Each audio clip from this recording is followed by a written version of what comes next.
নমস্কার বন্ধুরা, স্বাগত জানাই আমাদের এই চ্যানেল বাংলা ট্রুথ হাবে। খবর বুঝতে হলে পুরো ভিডিও দেখতে হবে। বন্ধুরা, আজ আমি কথা বলবো একটা হট্টগোলের খবর নিয়ে, যেটা এনডিএর ভেতর কাঁপিয়ে দিচ্ছে। চিরাগ পাসওয়ানের বাগিতেজ আর বিজেপির ভেতরকার টানাপোড়েন নিয়ে এমন একটা গল্প আজ শুনবেন যে আপনার মাথা ঘুরিয়ে দেবে। তাহলে চলুন ঝাঁপিয়ে পড়া যাক এই রাজনৈতিক নাটকের ভেতরে। আর হ্যাঁ, ভিডিওটা শেষ পর্যন্ত দেখুন, কারণ এমন কিছু তথ্য আছে যা আপনাকে চমকে দেবে। সাবস্ক্রাইব করতে ভুলবেন না, আর কমেন্টে আপনার মতামত জানান। চলুন শুরু করি। বন্ধুরা, এনডিএর ভেতরে এখন যেন আগুন জ্বলছে, আর এই আগুনের কেন্দ্রে আছেন লোক জনশক্তি পার্টির প্রধান ও কেন্দ্রীয় মন্ত্রী চিরাগ পাসওয়ান। এখন প্রশ্ন হলো, কি এমন হয়েছে যে চিরাগ পাসওয়ান এমন বাগিতে দেখাচ্ছেন? কথা হলো, বড় মাছের সঙ্গে কথা বলতে চান তিনি। বিজেপির বড় নেতা অমিত শাহ বা জেপি নাড্ডার সঙ্গে কথা বলবেন, কিন্তু অন্য কোনো মন্ত্রীর সঙ্গে নয়। কিন্তু কেন? এর পেছনে রয়েছে সিট শেয়ারিং নিয়ে একটা বড় টানাপোড়েন। বিহার বিধানসভা নির্বাচনের আগে এনডিএর মধ্যে সিট বন্টন নিয়ে ঝামেলা শুরু হয়েছে। বিজেপি চিরাগ পাসওয়ানের দলকে 22টা সিট অফার করেছে, কিন্তু চিরাগ বলছেন, ভাই আমি এত কমে মানব না, আমার দলের জন্য 30 থেকে 35টা সিট চাই। এখানেই শুরু হয়েছে আসল খেলা। চিরাগ পাসওয়ান এতটাই ক্ষুব্ধ যে তিনি বিজেপির পাঠানো একজন কেন্দ্রীয় মন্ত্রীর সঙ্গে দেখা করতে রাজি হননি। কল্পনা করুন, বিজেপির হাইকমান্ড চিরাগকে মানানোর জন্য কেন্দ্রীয় গৃহ প্রতিমন্ত্রী নিত্যানন্দ রায়কে পাঠিয়েছিল। নিত্যানন্দ রায় গিয়েছিলেন চিরাগের দিল্লির বাড়িতে, কিন্তু চিরাগ তাকে সময় দেননি। এমনকি খবর আছে চিরাগ বাড়িতেই ছিলেন, কিন্তু তিনি নিত্যানন্দ রায়ের সঙ্গে দেখা করতে অস্বীকার করেছেন। এরপর নিত্যানন্দ রায় চিরাগের মা রীনা পাসওয়ানের সঙ্গে দেখা করেন, অনেকক্ষণ কথা বলেন, এমনকি বলেন, আপনার ছেলেকে একটু বোঝান, 22টা সিটে রাজি হয়ে যাক। কিন্তু চিরাগের মনোভাব পরিষ্কার, তিনি কম সিটে রাজি নন।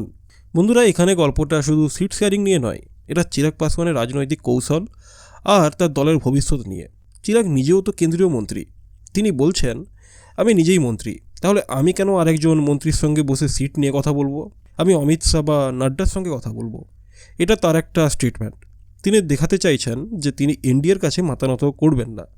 তিনি তার দলের জন্য শক্তিশালী অবস্থান তৈরি করতে চান। এখন প্রশ্ন হলো, কেন চিরাগ এত জোর দিচ্ছেন 30 থেকে 35টা সিটের ওপরে? কারণটা সহজ। বিহারে তার দলের একটা শক্ত ভোট ব্যাংক আছে, বিশেষ করে দলিত সম্প্রদায়ের মধ্যে। চিরাগ জানেন, যদি তার দল কম সিটে লড়ে তাহলে তার দলের প্রভাব কমে যাবে। আর এই নির্বাচন শুধু বিধানসভা নয়, এটা 2025-এর লোকসভা নির্বাচনের জন্য একটা ট্রায়াল রান। তিনি চান তার দল ভবিষ্যতে আরও শক্তিশালী হয়ে উঠুক। এদিকে বিজেপিও চাপে আছে। তারা জানে চিরাগের সমর্থন ছাড়া বিহারে জিততে মুশকিল, তাই তারা নিত্যানন্দ রায়কে পাঠিয়েছিল, কারণ চিরাগের সঙ্গে নিত্যানন্দের ব্যক্তিগত সম্পর্ক ভালো। এমনকি চিরাগ একবার নিত্যানন্দকে পিতার মতো বলেছিলেন। কিন্তু রাজনীতিতে যখন সিটের খেলা আসে, তখন কে কার পিতার কে কার পুত্র সেটা আর কাজে করে না। চিরাগ স্পষ্ট করে দিয়েছে যে তিনি নিজের দলের স্বার্থের কথা ভাবছেন। এখন শুধু চিরাগ পাসওয়ান নন, এনডিএর আরেক শরিক জিতন রাম মাঝিও বিদ্রোহী তেজ দেখাচ্ছেন। মাঝি বলে দিয়েছেন, যদি 15টা সিট না পায় আমরা নির্বাচনই লড়ব না। এটা এনডিএর জন্য একটা বড় ধাক্কা। চিরাগ আর মাঝি দুজনেই এখন বিজেপির ওপর চাপ সৃষ্টি করছেন, আর বিহারে নির্বাচনের সময় এখন হাতে গোনা কয়েক সপ্তাহ বাকি। এই পরিস্থিতিতে এনডিএর মধ্যে যে টানাপোড়েন চলছে তা যেন একটা সময় বোমার মতো। এখন প্রশ্ন হলো, এনডিএ কি ভাঙন ঠেকাতে পারবে, নাকি চিরাগ আর মাঝি মিলে এনডিএর একটা বড় ধাক্কা দেবেন? খবর আছে চিরাগের দল পাটনায় জরুরি বৈঠক করেছে, আর চিরাগ দিল্লিতে বসে আলাকমান্ডের সঙ্গে ডিল ফাইনাল করার চেষ্টা করছেন। কিন্তু তিনি যে নিত্যানন্দ রায়ের সঙ্গে দেখা করেননি, এটা একটা বড় বার্তা। তিনি বলেছেন, আমি শুধু বড় মাছের সঙ্গে কথা বলবো। এটা শুধু সিটের লড়াই নয়, এটা চিরাগের রাজনৈতিক শক্তি দেখানোর খেলা। বন্ধুরা, এখন পরিস্থিতি এমন জায়গায় দাঁড়িয়েছে যে এনডিএর ভবিষ্যৎ বিহারে অনেকটাই চিরাগ আর মাঝির মতো। যদি এই দুই নেতাই এনডিএ ছেড়ে চলে যান বা নিজেদের মতো নির্বাচন লড়েন, তাহলে বিজেপির জন্য বিহারে জেতা কঠিন হয়ে যাবে। আর যদি বিজেপি তাদের দাবি মেনে নেয়, তাহলে অন্য শরিকদের জন্য সিট কমে যাবে। এটা একটা জটিল খেলা। তো বন্ধুরা, আপনার কি মতামত তো অবশ্যই কমেন্ট বক্সে জানান, আর ভিডিওটা ভালো লাগলে অবশ্যই একটা লাইক করুন, আর চ্যানেলটাকে সাবস্ক্রাইব করতে ভুলবেন না। চলুন, দেখাবে পরের ভিডিওতে।